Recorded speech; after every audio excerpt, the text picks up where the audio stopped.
സ്നേഹമുള്ളവർ, ഈ നാടുകളിലൊക്കെ സഹന ജീവിതത്തെക്കുറിച്ചുള്ള ചിന്തകളിലൂടെ നമ്മൾ കടന്നു പോവുകയായിരുന്നു.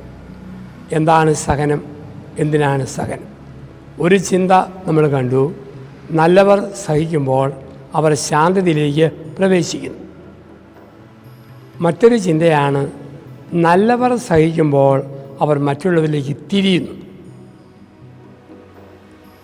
ക്രിസ്തു പീഡാനുഭവ വഴിയിലൂടെ നടന്നപ്പോൾ ആശ്വസിപ്പിക്കുവാൻ ജെറുസലേമിലെ സ്ത്രീജനങ്ങൾ വന്നു. ക്രിസ്തു പറഞ്ഞു, എന്നെ ഓർത്ത് കരയേണ്ട, നിങ്ങളെയും നിങ്ങളുടെ മക്കളെയും ഓർത്ത് കരഞ്ഞുകൊള്ളുക. മറ്റുള്ളവരിലേക്ക് തിരിയും. നമുക്കൊരു വേദന വരുമ്പോൾ നമ്മളെക്കാൾ വേദനിക്കുന്ന മനുഷ്യരിലേക്ക് നമ്മൾ തിരിയും. ഞാൻ ഒരു പ്രായമായ ഒരപ്പച്ചന് വേണ്ടി പ്രാർത്ഥിക്കാൻ ആശുപത്രിയിൽ ക്യാൻസറായിട്ട് കിടക്കുന്ന ആളാണ്. ഞാൻ പ്രാർത്ഥിച്ചപ്പോൾ അദ്ദേഹത്തിൻ്റെ കണ്ണ് നിറഞ്ഞ ആ മനുഷ്യനോട് ഞാൻ ചോദിച്ചു, വല്ലാത്ത വേദനയുണ്ടല്ലേ? അപ്പോൾ മനുഷ്യൻ പറഞ്ഞാൽ, സന്തോഷമുണ്ട്, സുഖമില്ല. മനസ്സിൽ സുഖമില്ലെങ്കിലും ജീവിതത്തിൽ സന്തോഷമുണ്ട്. കാരണം എന്നേക്കാൾ വേദനിക്കുന്ന എത്രയോ പേരാ ഈ ആശുപത്രിയിൽ കിടക്കുന്നത്. മറ്റുള്ളവരിലേക്ക് തിരിയും നല്ലവർ സഹിക്കുമ്പോൾ. ക്യാൻസർ ബാധിച്ചൊരു മനുഷ്യൻ, 75 വയസ്സ്, പ്രാർത്ഥിക്കാൻ വീട്ടുകാർ എന്നെ കൊണ്ടുപോയി. ഞാൻ പ്രാർത്ഥിച്ചു കഴിഞ്ഞു. ഈ മനുഷ്യനോട് ഞാൻ ചോദിച്ചു, വല്ലാത്ത വേദനയുണ്ടല്ലേ, കണ്ണൊക്കെ നിറയുന്നല്ലോ. അപ്പോൾ മനുഷ്യൻ പറഞ്ഞു, അച്ഛാ, രോഗത്തിൻ്റെ വേദനയല്ല, എൻ്റെ ഭാര്യ, എൻ്റെ മകൾ ഈ നല്ല ലോകമൊന്നിനെ കാണാൻ പറ്റാതെ മരിച്ചു പോകുമല്ലോ എന്നുള്ളൊരു ചിന്ത, അതിൻ്റെ നൊമ്പരമേ എൻ്റെ മനസ്സിലുള്ളൂ. കൊച്ചു പിള്ളേർ പോലും റേഡിയേഷന് വിധേയമായിട്ട് കിടക്കുന്ന ഇവിടെ 7.5 പതിറ്റാണ്ട് ജീവിക്കാൻ ഭാഗ്യം ലഭിച്ച എനിക്ക് ഈ സഹനം നിസ്സാരമാണ്. വൈദ്യവേദനയോട് പൊളയുന്നൊരു അമ്മച്ചിയുടെ അടുക്കൽ പ്രാർത്ഥിക്കാൻ ചെന്നു.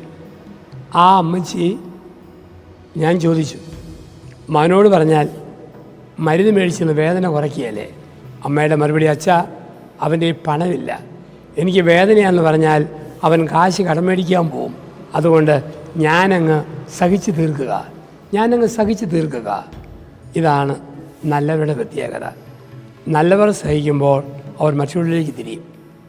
നമ്മുടെ ജീവിതത്തിൽ നമുക്ക് സഹനം വരുമ്പോൾ മറ്റുള്ളവരുടെ സഹനത്തിലേക്ക് നോക്കണം.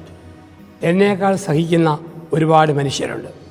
ആ സഹനത്തിലോട് എൻ്റെ സഹനം ചേർത്ത് വെക്കുമ്പോൾ നിസ്സാരമല്ലേ എന്ന് എനിക്ക് പറയാൻ കഴിയും. അതിനാണ് നമ്മൾ നോക്കണം. മനുഷ്യൻ്റെ ജീവിതമെന്ന് പറയുന്നത് 2 നോട്ടങ്ങളാണ്. ഒന്ന് ഉള്ളിലേക്ക്, 2 ചുറ്റുപാടുകളിലേക്ക്. ഉള്ളിലേക്ക് നോക്കി സ്വന്തം വേദന കണ്ടിട്ട് ചുറ്റുപാടുകളിലേക്ക് നോക്കി അവരെൻ്റെ വേദന കാണണം. അത് കണ്ട് മനസ്സിലാക്കാൻ, അതിനനുസരിച്ച് പ്രത്യുത്തരിക്കാൻ നമുക്ക് കഴിയണം. അങ്ങനെ ജീവിക്കാനും നമുക്ക് കഴിയണം. ഇപ്പം നമ്മൾ സ്വാർത്ഥരാണോ അതോ മറ്റുള്ളവരെ ശ്രദ്ധിക്കുന്നവരാണോ? സ്വാർത്ഥരാണെങ്കിൽ എൻ്റെ ദുഃഖം, എൻ്റെ വേദന നേരി ആത്മഹത്യ ചെയ്തേക്കാം, ജീവിതം അവസാനിപ്പിച്ചേക്കാം എന്നോർക്കും. പക്ഷേ വിശ്വാസമുള്ള പ്രാർത്ഥിക്കുന്ന മനുഷ്യരാണോ?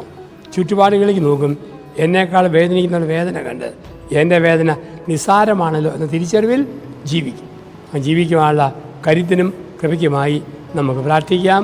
നല്ലവനായ ദൈവം നമ്മെല്ലാവരെയും സമർത്ഥമായി അനുഗ്രഹിക്കട്ടെ. ആമേൻ.